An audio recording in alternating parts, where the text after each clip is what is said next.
Uma simples mensagem de celular seria capaz de derrubar tudo o que eu acreditava sobre a família. Depois de 2 meses trabalhando fora do país, voltei para o Brasil esperando descanso. Mas o que encontrei foi um texto frio do meu próprio pai dizendo para eu não voltar. E como se não bastasse, minha irmã mimada, a preferida desde sempre, ainda teve coragem de dizer que eu não fazia falta. Naquele momento eu poderia ter chorado, discutido, implorado, mas não fiz nada disso. Eu apenas respondi tudo bem. E foi assim que a vida deles mudou para sempre. Se você acha que já viu histórias de destruição familiar, espere até ouvir o que aconteceu quando eles perceberam que perderam a pessoa que sustentava tudo sem que ninguém soubesse. Fique comigo até o fim. Você não vai acreditar no estágio. Olá, seja bem-vindo ao canal Histórias que Machucam. Curta e se inscreva nesse canal. Aproveite e ative as notificações. Comente aqui de qual cidade você está assistindo. Vou adorar saber e deixar um coração no seu comentário. Vale lembrar que nossos vídeos não são relatos reais. São histórias externas apenas para o entretenimento. Toda criação e edição são feitas pelo proprietário do canal. Meu nome é Fernanda Souza, tenho 32 anos e trabalho como analista estratégica em uma multinacional de tecnologia em São Paulo. Passei os últimos meses 2 fora do país em uma viagem de trabalho para Lisboa, completamente mergulhada em reuniões, relatórios e negociações que planejamos nunca acabar. Ir para o exterior sempre havia sido um sonho meu, mas confesso que dessa vez embarquei com outra intenção. Fugi por um tempo da sensação constante de ser a peça integrada da minha própria família. Enquanto eu via colegas de trabalho sendo recebidos com festas quando retornavam de viagens importantes, eu já sabia que para mim não teria sequer uma bem-vinda de volta. Ao contrário, meus pais sempre deixaram claro, de maneiras sutis e outras nem tanto, que a estrela da casa era minha irmã caçula Larissa, a menina mimada que cresceu ouvindo que tudo nela era especial, enquanto eu servia como apoio silencioso para as conquistas dela. Mas mesmo com essa dinâmica desequilibrada, eu jamais imaginei que minha família seria capaz de cruzar uma linha tão cruel. No dia em que pisei de volta em Guarulhos, ainda com o cheiro de avião preso na roupa, recebi uma notificação que mudou todo o boato da minha vida. Era uma mensagem do meu pai, curta, direta, sem espaço para interpretação. Não volte. Não queremos mais sua presença na família. Seguiremos sem você. Fiquei parado no meio do saguão, sentindo o mundo ao meu redor ficar mudo por um instante. Aquele texto parecia ter sido escrito por um estranho, não pelo homem que, quando eu era criança, me ajudou a montar quebra-cabeças na sala de casa. Antes que eu pudesse reagir, outra mensagem chegou. Desta vez, da Larissa. Você não faz falta por aqui. E outra, eu sou o preferido da família. Li as 2 mensagens diversas vezes. Não chorei, não liguei, não questionei, apenas respondi tudo bem.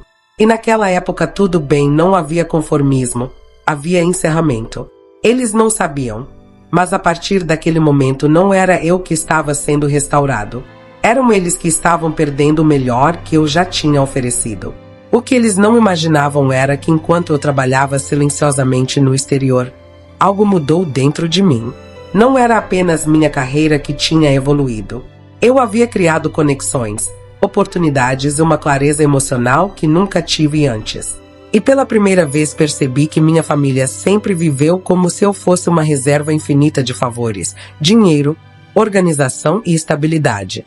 Bastou eles acreditarem que poderia me descartar para revelar quem realmente era e quem eu estava prestes a deixar de ser. Não fiz escândalo. Não apareci na porta da casa deles exigidos. Apenas respirei fundo. Tirei minha mala, pedi um carro por aplicativo e segui para meu apartamento. No trajeto, enquanto observava a cidade passando pelas janelas, tomei uma decisão silenciosa, mas definitiva. A partir daquele momento, eu não sustentaria mais as consequências das escolhas deles. Eles declararam guerra emocional, achando que eu recuaria. Mas eu aprendi, em anos de exclusão, que o silêncio também pode ser uma arma poderosa.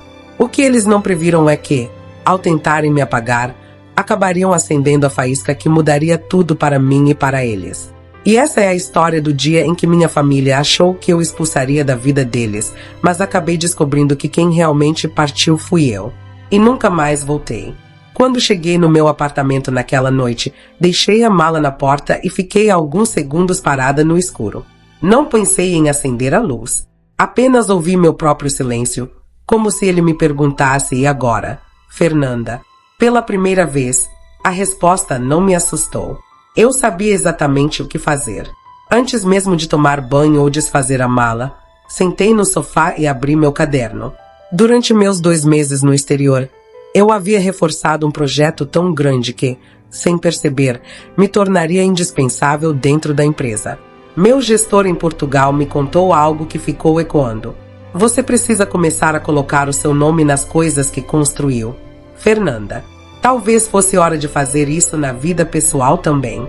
Comecei revisando todos os compromissos e responsabilidades que eu mantinha com minha família. Olhando ali, tudo finalmente fez sentido. A casa onde meus pais moravam era eu quem pagava desde a pandemia, quando eles tiveram problemas financeiros. O carro que minha irmã usava para ir estagiar, embora ela quase nunca fosse, era o que eu havia financiado. O plano de saúde caro que Larissa dizia precisava porque merecia o melhor estava no meu nome.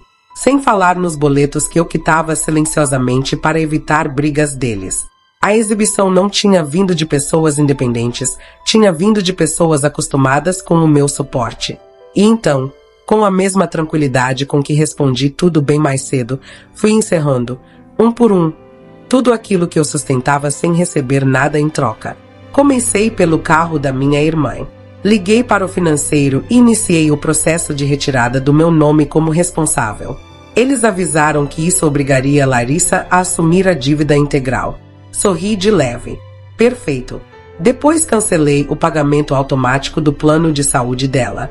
Em seguida, revisei a conta conjunta com meus pais, aquela que eu mantinha aberta apenas para emergências deles. Encerrei. Transferi o saldo para minha conta principal e pedi o fechamento imediato. Quando finalizei tudo, senti um peso saindo dos meus ombros, como se finalmente estivesse respirando depois de anos com o peito apertado. No dia seguinte, no escritório, tentei agir normalmente, mas claro, nada fica realmente silencioso quando alguém mexe nas estruturas que os outros tomavam por garantidas. Por volta das 10 horas, meu celular vibrou incessantemente. As notificações apareceram na sequência. Pai, o que você fez com a conta conjunta? O banco disse que você cerrou. Mãe Fernanda, sua irmã está desesperada. O carro está bloqueado para uso. Logo depois veio a mensagem que eu sabia que viria. Larissa, você é ridículo. Eu falei aquilo brincando. Agora olha o caos que você causou. Desbloqueia o carro agora. Li tudo com a serenidade de quem finalmente tinha virado a própria página. Não respondo. Não preciso. Na hora do almoço, fui chamada na sala da diretora do setor, Cláudia, uma mulher inteligente e observadora. Assim que entrei, ela me olhou com um tipo de preocupação profissional que não pesava, apenas informava. Está tudo bem em casa? Ela perguntou. Pela primeira vez em anos, respondi a verdade.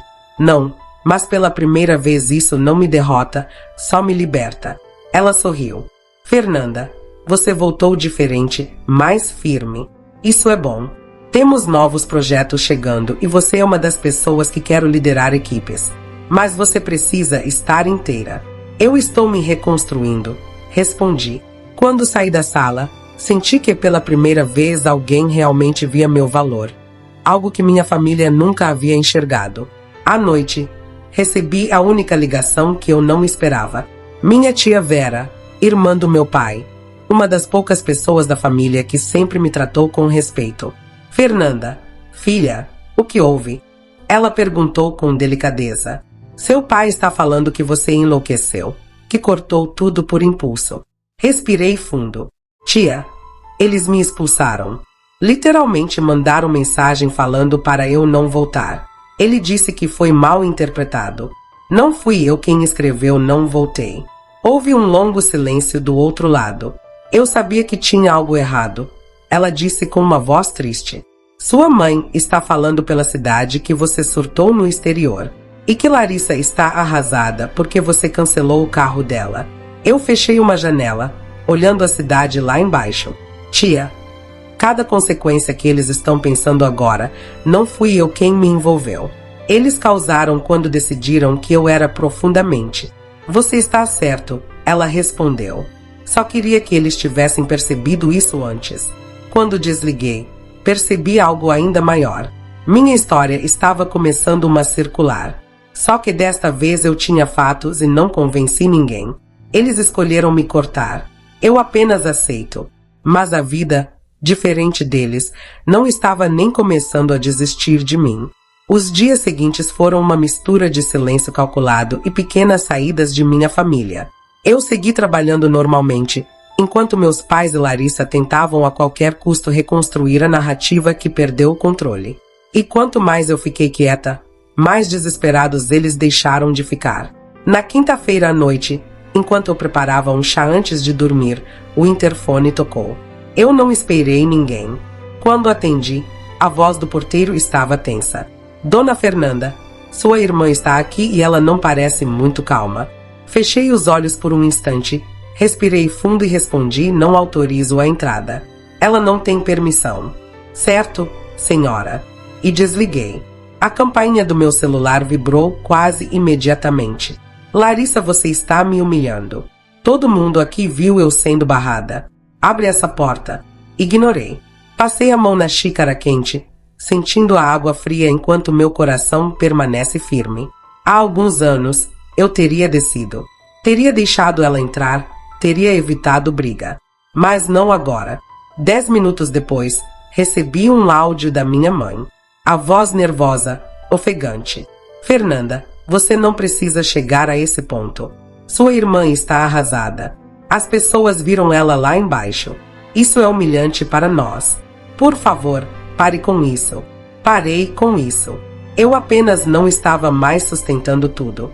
Na manhã seguinte, uma mensagem inesperada chegou. Era de Roberto, antigo amigo da família e advogado. Ele me conhecia desde criança. Fernanda, bom dia. Seu pai me procurou ontem pedindo uma orientação jurídica. Ele disse que você cerrou contas importantes e quer saber se pode reverter algo. Prefiro falar com você antes de aceitar qualquer coisa.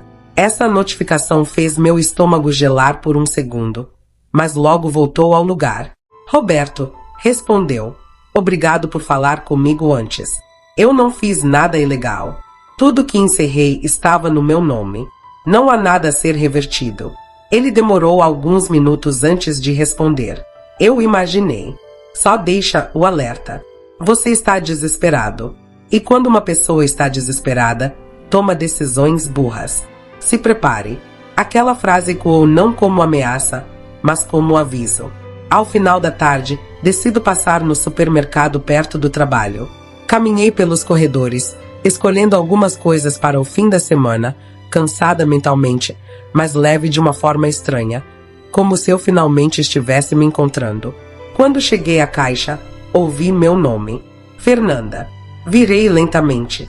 Era Priscila, amiga de infância da minha irmã, a mesma que sempre respondia às fotos exageradas de Larissa, como se ela fosse alguma celebridade.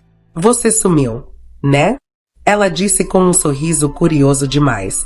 Sua mãe comentou que você passou por umas crises aí, mas que está melhorando. Crises? Claro, era a versão deles. Estou perfeito, respondi olhando diretamente nos olhos dela. E você? Ela recebeu sem graça, murmurou algo e saiu apressada. No entanto, meus instintos estavam certos. Minha família tinha criado uma narrativa e essa narrativa estava se espalhando. Quando cheguei em casa, meu apartamento parecia mais silencioso que o normal, como se estivesse aguardando que eu desse o próximo passo. E eu daria, mas não por vingança impensada, apenas por coerência, por limites. Sentei no sofá, abri meu caderno e comecei a escrever um documento que eu deveria ter feito anos atrás. Meu próprio planejamento de independência familiar. Não era sobre cortar relações. Era sobre impedir acessos, encerrar dependências, bloquear tudo aquilo que eles usavam como corda para me puxar sempre que lhes era conveniente. Enquanto revisava meus arquivos, encontrei algo que havia esquecido. Um contrato de investimento que eu tinha feito em nome dos meus pais antes da pandemia. Um fundo privado cujo rendimento mensal ajudava a pagar algumas contas básicas. Nada absurdo, mas o suficiente para manter a estabilidade que tanto ostentavam. Eles nem se lembraram que esse dinheiro existia. Ou talvez nunca entenderam de onde vinha. Eu deixei automático por comodidade, por carinho ou talvez por medo de que acontecesse se eu parasse de sustentar tudo. Naquela noite, parei a automação.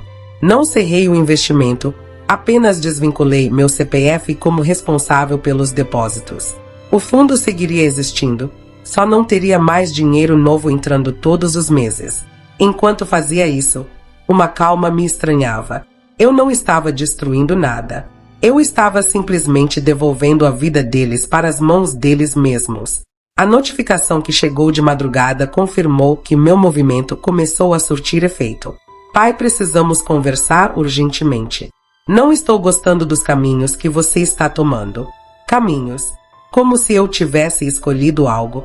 A escolha havia sido deles. Olhei uma mensagem por alguns segundos e então bloqueei o número.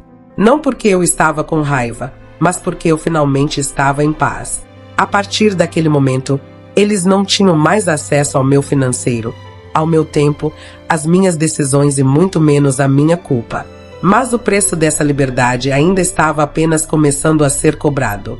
No sábado de manhã, acordei com a sensação de que alguém estava observando minha janela. Era apenas o sol batendo, mas aquela impressão não saiu da minha cabeça. Nos últimos dias, eu tinha números bloqueados, cancelamento de autorizações e portas fechadas que por anos foram escancaradas. Então, claro, meu corpo reagia como se eu estivesse entrando em território desconhecido. E eu estava. Fiz café, liguei uma playlist tranquila e tentei focar em lavar a roupa acumulada da viagem. Porém, pouco antes do meio-dia, o porteiro me ligou novamente. Dona Fernanda, seus pais estão aqui. Meu coração não acelerou, não tremeu. Só parei por um segundo, como se quisesse confirmar que havia entendido certo. Não autorizo a entrada, respondi com calma. Mas diga que agradeço a orientação. Ele hesitou, provavelmente imaginando subir lá embaixo. Tem certeza, Dona Fernanda? Eles estão insistindo. Sim, tenho. Obrigada. Desliguei. Logo depois, meu celular começou a vibrar no modo silencioso, uma mensagem atrás da outra. Mãe Fernanda, precisamos conversar pessoalmente. Não está certo o que você está fazendo. Pai, saia daí e desça. É conversa de família. Não vamos ficar aqui passando vergonha. Passando vergonha. Claramente o desconforto deles era maior do que qualquer preocupação comigo. Eles não estavam arrependidos, apenas irritados com a perda de controle. No entanto, o que me atingiu não foi raiva, foi claro. Eu finalmente enxergava meus pais como adultos imperfeitos, não como autoridades absolutas. Senti no sofá e ignorei o celular. Se eu quebrasse meu silêncio agora, reforçaria exatamente aquela dinâmica que sempre me sufocou. Ir correndo ao menor sinal de fraqueza deles. Não mais. À tarde saí para almoçar sozinha. Escolhi um restaurante pequeno com mesas de madeira e cheiro de comida caseira. Enquanto esperava minha refeição, ouvi uma voz atrás de mim. Fernanda, você por aqui? Era Marlene, vizinha antiga da rua onde cresceu. Ela segurava sacolas de compras e sorria com aquele ar de quem queria muito saber de algo. Sua mãe comentou que você voltou da Europa meio abalada. Ela disse baixinho. Fiquei preocupado. A narrativa estava se espalhando como um pano de fundo cuidadosamente costurado pela minha mãe e pela minha irmã. Eu respirei fundo antes de responder. Eu estou ótima, Marlene. Melhor do que estive em anos. Ela me observou por alguns segundos, como se comparasse minha expressão com o que tinha ouvido. E naquele instante percebi algo. A verdade sempre chega, mesmo quando outros tentam se esconder. Depois do almoço, caminhei até um parque próximo. O vento batia leve e as famílias conversavam em volta das árvores. Senti num banco e finalmente permiti que meus pensamentos fluíssem sem pressa. E foi ali que uma memória antiga voltou. E não qualquer memória, mas um momento que sintetizou perfeitamente a dinâmica da minha família. Eu tinha 17 anos e queria muito prestar vestibular para arquitetura. Minha mãe disse que era curso caro demais para alguém que talvez nem passasse. Já Larissa, 3 anos mais nova, ganhou um curso de fotografia de presente no mesmo mês, só porque ela expressamente se expressou artisticamente. Eu engoli o choro, estudei sozinho e entrei em uma universidade pública. Eles nunca foram a nenhuma apresentação minha, mas compareceram em peso na exposição de fotografias de Larissa, onde ela colocou até as fotos tremidas, dizendo que era uma proposta conceitual. As pessoas riram, acharam fofo. Eu apenas observo. Naquele banco do parque, percebi que essa sempre fora a história da minha vida. Eu construía, Larissa exibia. Eu resolvia. Meus pais aplaudiam ela. Eu sustentava, eles a exaltavam. E finalmente eu tinha um ponto de sustentação. No fim da tarde decidi caminhar de volta até meu prédio. Mas ao virar a esquina da rua onde moro, vi um carro conhecido estacionado ali, o sedã prata do meu pai. Eles estavam encostados na porta, como se esperassem que eu surgisse de algum lugar. E quando eu vi, levantei a mão de imediato, não para acenar, mas para ordenar. Fernanda, meu pai chamou. Precisamos falar com você. Eu parei a poucos metros de distância. Não me aproximei. Pai, eu já vocês. Vocês mandaram eu não voltar. Eu apenas obedeci. Minha mãe deu um passo à frente, aflita. Falei aquilo no momento ruim. Você sabe como família briga. Vocês não brigaram, respondi. Vocês me expulsaram. Tem diferença. Meu pai se irritou. Você está levando isso longe demais, Fernanda. Está prejudicando todos nós. O carro da minha irmã, a conta do banco, o investimento. Nada disso era obrigações. Interrompi. Eu apenas devolvi para vocês a responsabilidade que sempre deveria ter sido de vocês. Houve silêncio, pesado, desconfortável. Larissa não estava ali, talvez porque não quisesse encarar a própria criação. Minha mãe tentou outra abordagem. Você cresceu, conseguiu um bom emprego. Estamos orgulhosos, mas isso não significa que pode virar as costas para a família. Eu sorri, não de alegria, mas de uma lucidez fria. Vocês viraram primeiro. Meu pai passou a mão no rosto, exausto como quem tenta conter a frustração. Fernanda, você precisa parar com isso. As pessoas estão comentando, estão fazendo perguntas, estamos ficando mal falados. E aí eu entendi. O problema nunca fui eu.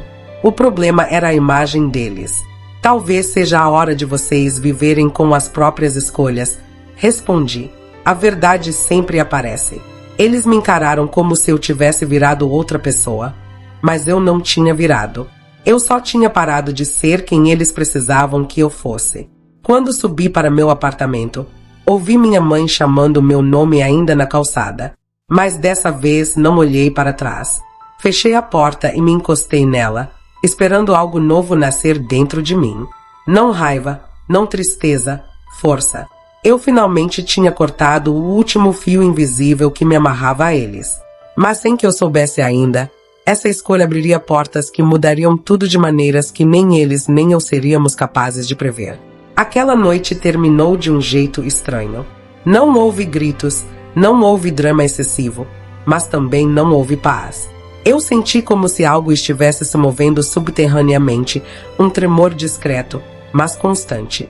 Aquele tipo de sensação que avisa que uma ruptura maior está prestes a acontecer. Logo na manhã seguinte, percebi o que era. Meu telefone começou a receber mensagens que não vieram nem da minha família, nem de conhecidos próximos.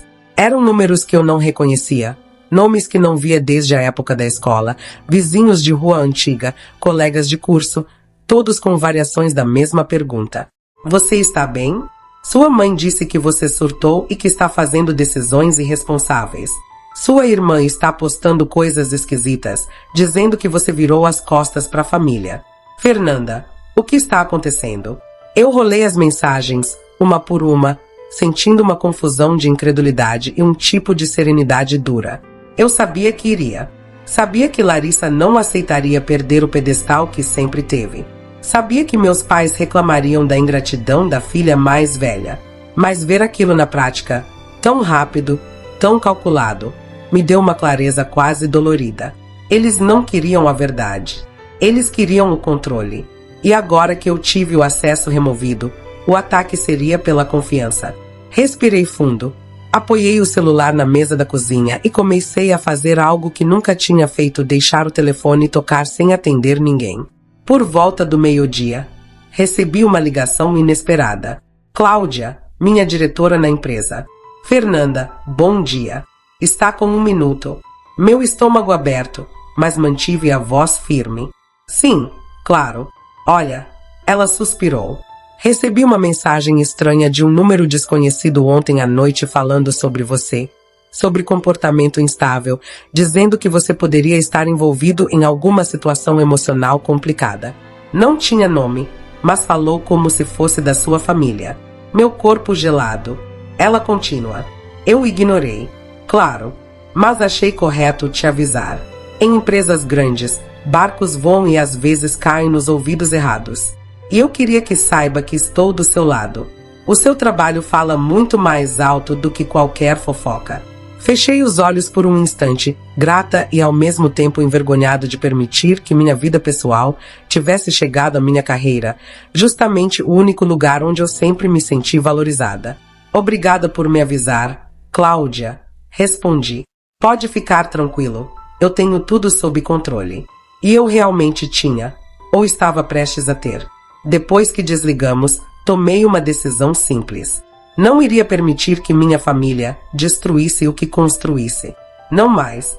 Sentei no sofá, abri meu caderno e comecei a reunir capturas de tela, impressões de mensagens, dados, horários e cada evidência da manipulação que veio acontecendo. Não para expor publicamente que eu não era Larissa, mas para me proteger, caso qualquer acusação mais séria surgisse. Enquanto organizava tudo, uma sensação de déjà vu apareceu. Eu passei a vida profissional inteira identificando riscos, analisando cenários, prevenindo danos e agora estava aplicando isso à minha própria história. No final da tarde, decidi sair um pouco para esvaziar a cabeça. Fui caminhar pelo centro, entre padarias e lojas pequenas, deixando o vento frio de São Paulo batendo no rosto. Foi tudo o que aconteceu. Ouvi alguém me chamar. Fernanda. Eu virei e encontrei Lucas, um amigo distante da época da faculdade. Ele parecia muito feliz em me ver. Faz anos, ele disse sorrindo. Te vi em umas fotos da empresa. Você tá trabalhando fora, né?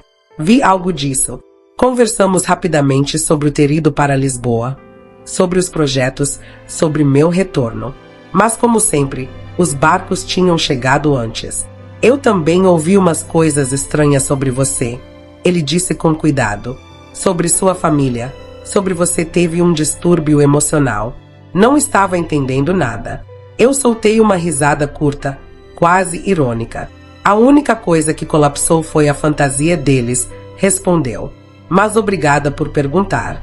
Ele foi abrangente. Se precisar de algo, estou por aqui. Sério, você sempre foi a mais sensata da turma. E foi embora. Continuei andando com calma, mas por dentro uma chama começou a se acender. Não há vingança. De fim, eu estava cansada. Cansada de carregar culpas que não eram minhas. Cansada de sustentar versões que não me alcançam. Cansada de ser interpretada por quem nunca se deu ao trabalho de me entender. Quando voltei para casa, vi que Larissa tinha mandado novas mensagens. Você está destruindo a família, Fernanda. Seja madura pela primeira vez. Não acredito que você está nos expondo desse jeito. Desculpe, expondo. Eu não tinha dito nada a ninguém. Quem se expôs foram eles. Então chegou a última mensagem. Se você quer guerra, você vai ter guerra. Não me assustou, me confirmei algo. Eles não estavam tentando me recuperar como filha. Estavam tentando me recuperar como ferramenta. E pela primeira vez em 32 anos, eu percebi que não precisava nem queria fazer parte disso. Aquela família não existia mais e no fundo talvez nunca tivesse existido como eu imaginei. Mas o destino ainda tinha um último acerto de contas para colocar entre nós e ele chegaria muito antes do que qualquer um de nós esperava. A semana seguinte começou com um silêncio estranho. Não havia mensagens, ligações indiretas circulando pelas redes. Nem a mesma Larissa, que sempre vivia grudada no Instagram, havia postado algo novo. Era como se, de repente, todos tivessem desaparecido. Eu sabia que aquilo não era paz. Era o tipo de tempestade de calmaria que antecede os que já estão formados, apenas esperando o momento certo para cair. Na quarta-feira da manhã, enquanto preparava um café antes de entrar na reunião, recebi uma chamada de vídeo inesperada da minha tia Vera. Atendi achando que fosse algo simples, mas o rosto dela entregava que não era. Fernanda, ela começou com voz baixa. Eu achei que você deveria saber antes de vir de outro lugar. Meu peito se abre, mas permanece firme. Saber o quê, tia? Ela respirou fundo, como se escolhesse as palavras. A situação financeira da sua família é muito pior do que eles deixaram transparecer. Aquilo não deveria me surpreender, mas ainda assim doeu um pouco. Como assim pior? Perguntou. Seu pai perdeu o emprego temporário que tinha arrumado. Sua mãe usou quase todo o dinheiro que tinha guardado para manter a casa funcionando. E a Larissa, ela fechou os olhos por um instante, acumulou dívidas altas que eles procuraram ocultar. Fiquei em silêncio, deixando cada palavra encontrar seu lugar dentro de mim. Eles sempre dependeram de você, Fernanda, minha tia contínua. Só que agora não tem mais como esconder. Estou desesperado, mas muito envergonhado para admitir. E ela olhou direto para mim. E muito bravos porque, pela primeira vez, você não apareceu para salvar todo mundo. Senti um nó na garganta, mas não era tristeza, era uma constatação. Eles colhem agora as escolhas que fizeram, respondeu com calma. Eu só deixei de carregar o peso deles. Minha tia perfeita. Eu sei. Só não queria que você fosse pega de surpresa se algo pior viesse. Agradeci e desliguei. Por alguns minutos, fiquei parado na cozinha, olhando o vapor subir da xícara. O que eu senti não era culpa. Era um tipo de liberação amarga, porém necessária. À tarde, recebi uma notificação do banco. Uma situação estranha tinha sido tentada na antiga conta conjunta, aquela que eu já havia encerrado. Meu coração acelerou por um segundo, mas ao abrir o aplicativo, o rompimento veio rápido. A tentativa havia sido barrada. No mesmo minuto, meu celular vibrou com força.